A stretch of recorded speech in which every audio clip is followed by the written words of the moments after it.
બનાસકાંઠા જિલ્લામાંથી બબાલને લઈને breaking news સામે આવ્યા છે તો બબાલનો મામલો પ્રકાશમાં આવ્યો છે જે બ્રેકિંગ ન્યૂઝ સામે આવી રહ્યા છે બનાસકાંઠામાં તેમાં વાત કરવામાં આવે તો બબાલ થઈ છે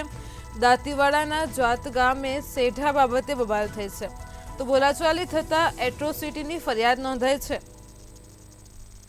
જેમાં ફરિયાદીના પત્ની પુષ્પાબેનને ધક્કામુક્કી કરવામાં આવી છે અપશબ્દો બોલી અને જાનથી મારી નાખવાની ધમકી આપવામાં આવી છે જાતિવાચક અપશબ્દો બોલી જાનથી મારી નાખવાની ધમકી અપાઈ છે તો પાંથાવાડા પોલીસ મથકે એટ્રોસિટીની ફરિયાદ નોંધવામાં આવી છે નાયબ પોલીસ અધિક્ષક કુશલ ઓઝાએ તપાસ હાથ ધરી છે તો બનાસકાંઠામાં દાંતીવાડાના જાત ગામનો જે બનાવ સામે આવી રહ્યો છે સેઢા બાબતે બબાલ થઈ છે બોલાચાલી થતાં જ એટ્રોસિટી અંગે ફરિયાદ નોંધવામાં આવી છે તો અપશબ્દ બોલીને જાનથી મારી નાખવાની ધમકી આપવામાં આવી છે ખાસ કરીને જાતિવાચક અપશબ્દો બોલવામાં આવ્યા છે તો આ મામલે પાંથાવાડા પોલીસ મથકે ફરિયાદ નોંધાઈ છે નાયબ પોલીસ અધિક્ષક કુશલ ઓઝાએ તપાસ હાથ ધરી છે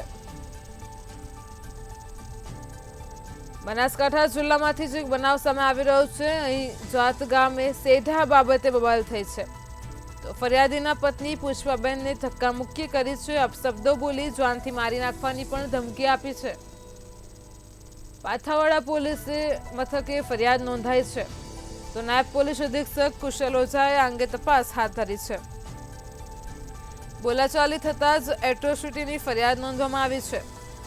બનાસકાંઠામાં દાંતીવાડાના જાત ગામે બબાલનો મામલો સામે આવી રહ્યો છે જેમાં સેઠા બાબતે બબાલ થઈ છે બોલાચાલી થતા એટ્રોસિટીની ફરિયાદ નોંધાઈ છે